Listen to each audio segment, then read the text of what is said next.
stays. Yeah, the Tenpin's been the real enemy, and the players who are managing to get that Tenpin out are the guys who can get many strikes in a row, and that's how really you amass a really good score. You know, if you keep leaving a 9 every second or third ball, you're going to bowl a good game, but to bowl a great game, you need to start throwing 5, 6, 7 strikes in a row.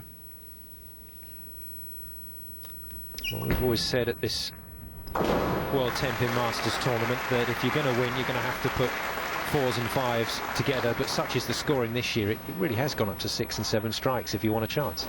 Yeah, I can tell you firsthand, I was lucky enough to see 13 in a row against me with Osku. He bowled fantastically well, and also he made a ball change, and that's the difference. And in this short format, you're under the microscope. You know, at the magnifying glass, you have to make the right decision, and you have to make it quickly. And I'm not saying they've got the wrong ball or anything like that, but you have to make it at the right time. And those guys that make those little small adjustments that can turn 2 strikes in a row, 9, into 5 strikes in a row.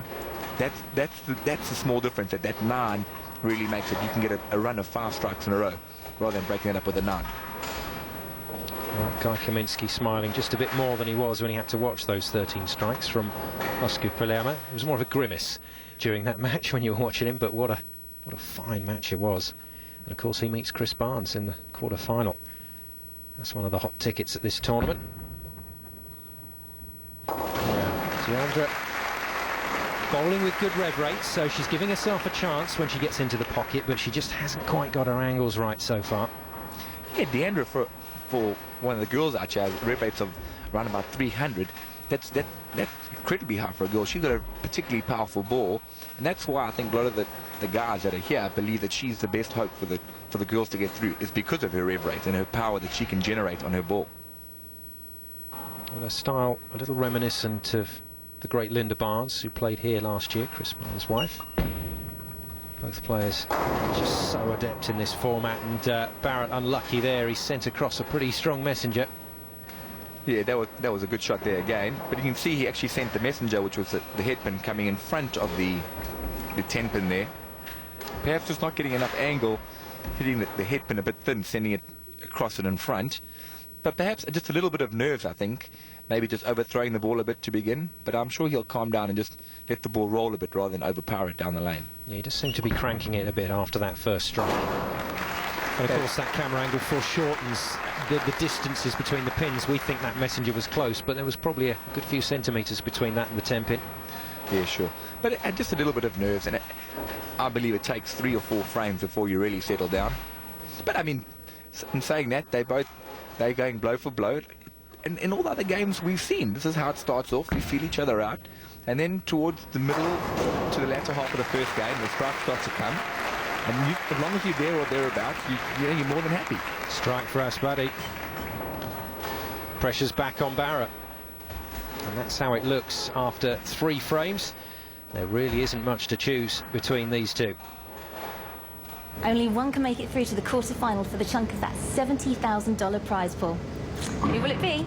Find out after the break. My career highlight so far really is the 2006 Commonwealth World Championships, or Commonwealth Championships. I played pretty well with had a really good England team that went.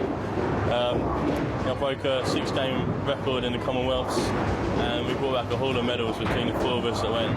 And it was one of the best 2 weeks I've ever had bowling. It's fantastic. But I didn't think I made it to the Masters, but because I won the rankings last year in England, I got invited again, and I was smiling for the whole day or the whole week when I found out. I played pretty good last year. I'm going to take a lot of positives from last year into this year, and I'm really just going to play my opponent, play the lane, and we'll just see what happens. When I was watching these guys on TV, and now I'm actually going to be competing against them again. But I'd like to try and do a little bit better this year, and I feel like I can compete really well with these guys now, and I'm ready to start beating them.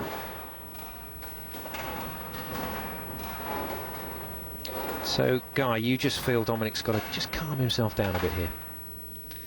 Yeah, I mean, it's quite easy just to maybe throw the ball a bit too quick, or just try and put too much power into the ball. Because what you can commonly do, if you see the Tenpin, you might actually want to try and throw more power to get the Tenpin out. And sometimes it's actually better just to try to do a little bit less, maybe a little less ball speed, and let the ball do the work for you rather than you doing the work. Well, I'll be interested to see what adjustments Barrett made here. Successful strike, and it looked like a pretty good one.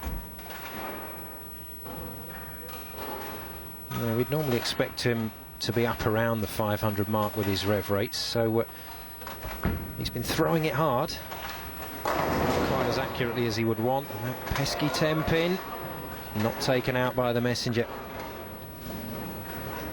Yeah, John, with his 500 rev rate is really high for a guy with his thumb in the ball. I mean, we've seen the guys like Osku and Belmo, who can, with the 2 fingers, can really generate rev rates in the 600. Over 600, that's what they've been doing. That's tremendous. I mean, but it's really difficult with your thumb in the ball to create those kind of revs.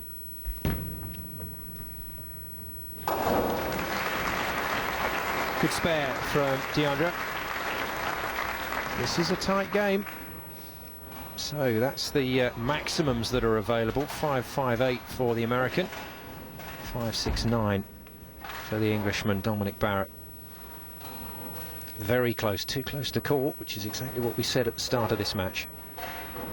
Yeah, I think they'll both be really happy with their start. A clean game so far, and now all they need is a few strikes, and that'll really make it a great game.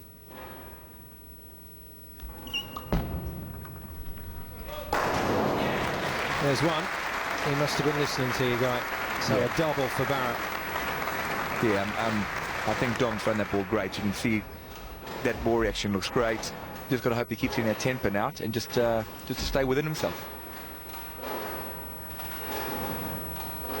Yeah, he really liked that. You can see in his body language there that he likes what he's got going. He likes the look of his ball into the pocket. He really likes what he's got. Oh, nice work.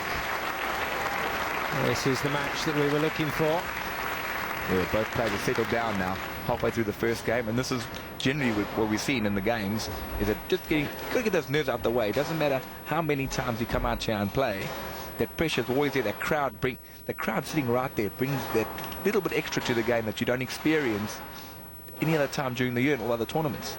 So yeah, that really just takes a bit of time to settle down, but hopefully now they can cut loose and we can see quite a lot of strikes. You still get the nerves? Oh, big time. Barrett to try and make it Turkey. Does so. He's found his range. Yeah, those last 3 shots have been absolutely superb. And perfectly into the 1-3 pocket. Yeah, they've been very convincing, haven't they, with the carry? It's looking good now for Dominic Barrett. Still on for 5.69 if he can strike out from here. Yeah, Diandra will want to get a strike out to stay with Dom. Keep the distance between her and him by 10 pins. And Diandra's found her distance as well. This game's starting to warm up. This is what the crowd come to see year in, year out. Yeah, I think the sparring's finished now, Simon. The gloves are off and they're going into toe-to-toe now. So, yeah, I tell you, this is going to be a high-scoring game, I feel. Well, that's what this format was originally invented for. This concept of this gladiatorial contest, this head-to-head contest down on the single lane. And then it was just a masterstroke to make men and women play against each other, and that's been one of the unique features of this tournament. And Diandra once again proving that anybody can win on this lane, and Barrett's got a game on his hands.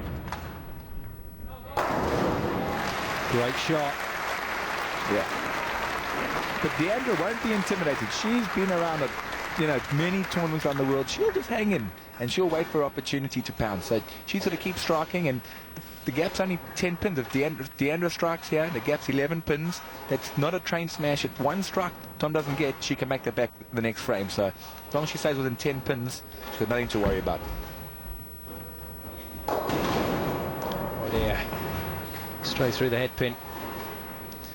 Yeah, that really it's going to hurt her game here.